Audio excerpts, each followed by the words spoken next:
अब हम photo respiration के बारे में पढ़ेंगे। First product of photorespiration is 2 carbon containing compound, 1 molecule of phosphoglycerate and phosphopyruvate. अब ये कैसे बनता है? फोटो रेस्पिरेशन किसको कहते हैं? फोटो रेस्पिरेशन क्यों होता है? Rubisco is the most abundant enzyme in the world. Rubisco has dual function. Its active site has affinity towards CO2 as well as with O2.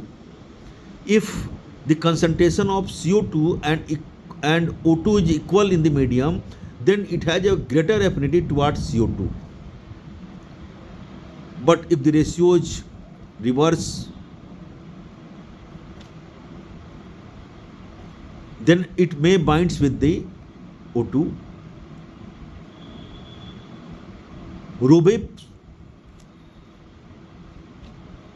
binds with the some part of the O2 and form 2 carbon containing compound in photorespiration. Photo respiration में क्या क्या चीज़ नहीं होती? जैसे मैंने बताया C4 plant में 4 चीज़ें क्या नहीं होती। फोटो रेस्पिरेशन C4 प्लांट में नहीं पाया जाता। फोटो रेस्पिरेशन में शुगर नहीं बनती। फोटो रेस्पिरेशन में ATP नहीं बनता। फोटो रेस्पिरेशन में NADPH नहीं बनता। फोटो रेस्पिरेशन का अभी तक बायोलॉजिकल फंक्शन नहीं मालूम है। Rather it utilises ATP and releases some CO2 in photorespiration। मतलब बिल्कुल उल्टा। अब C4 प्लांट में अगर फोटो रेस्पिरेशन नहीं हो रहा तो इसका क्या इंपॉर्टेंस है?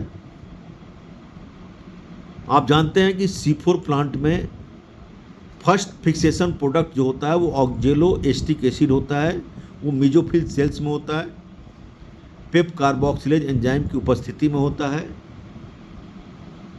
और इससे मैलिक एसिड या एस्पार्टिक एसिड बनता है।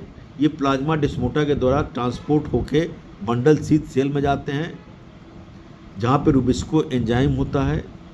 यहाँ पे कार्बन डाइऑक्साइड रिलीज होता है, C4 एसिड का डिग्रेडेशन होता है, ये C3 एसिड और CO2 में कन्वर्ट होता है। जो C3 एसिड है वो फिर से प्लाज्मा डेस्मोटा के द्वारा मेसोफिल सेल्स में चली जाती है और रिसाइकिल हो जाती है। तो ये तो था फोटो रेस्पिरेशन।